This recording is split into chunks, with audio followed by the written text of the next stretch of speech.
بسم اللہ الرحمن الرحیم۔ شروع کرتا ہوں اللہ کے پاک نام سے جو بہت بڑا مہربان نہایت رحم والا ہے۔ دوستوں، بہنوں، بھائیوں، بزرگوں، السلام علیکم۔ تاریخ اسلام کی 166 نمبر قسط میں ہم آپ کو خوش آمدید کہتے ہیں، اور اس میں ہم بیان کر رہے ہیں حرث بن شریح۔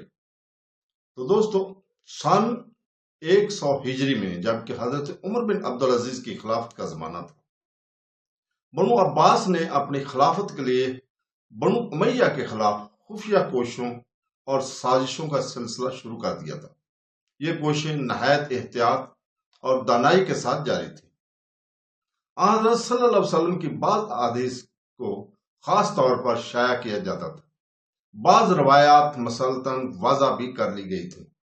بعض روایت میں کچھ فقرات اضافہ کر دیے گئے تھے، جن سب کا منشا یہ تھا کہ لوگوں کو اس بات کا کامل یقین دلایا جائے کہ خلافت اسلامیہ بنو عباس میں ضرور آئے گی اور بہت جلد آئے گی۔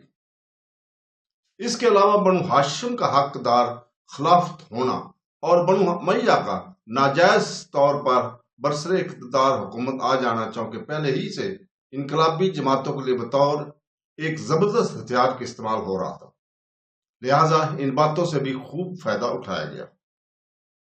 اس کام کے لیے خاص قابل آدمی بطور مشرری مصروف کار تھے، اور بنو امیہ اپنی حکومت میں ایسی باتوں کو نہ خاطر میں لاتے، نہ ان کے انسداد کی طرف متوجہ ہونے کی ضروری سمجھتے تھے، نہ اس قسم کی خفیہ سازشوں کی ٹو اور تلاش میں رہنا پسند کرتے تھے۔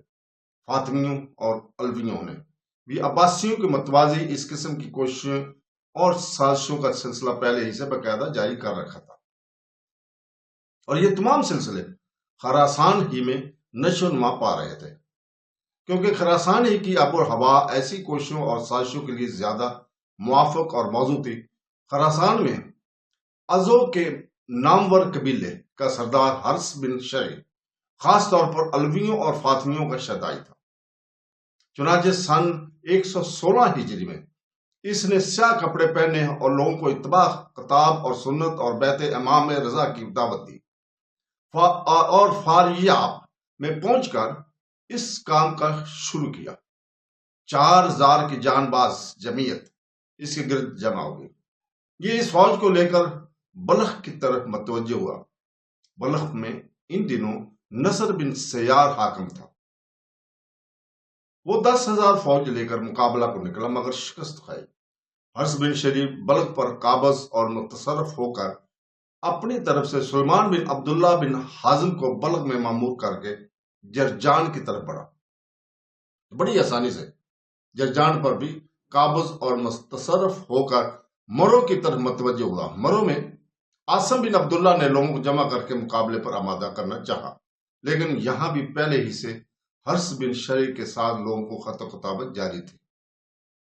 حرث بن شریح کی جماعت 60,000 تک پہنچ چکی تھی، جس میں ازد و تمیم کے نامی سردار اور فاریاب اور تلقان کے ذمہ دار سب شامل تھے۔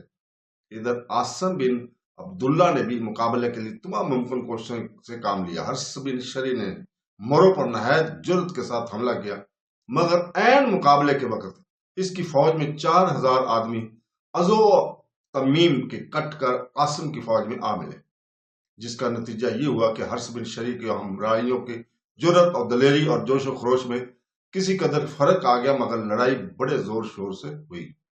نتیجہ یہ ہوا کہ حرث بن شریح شکست کھا کر پیچھے کو لوٹا اور عاصم نے اس کا تعاقب نہ کیا۔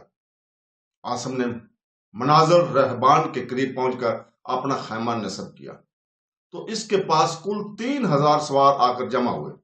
حرث بن شریح نے اس کے بعد اپنی حالت کو پھر درست کر لیا اور وہ اپنے مقبوضات کو خراسان میں جلدی ترقی دیتا رہا۔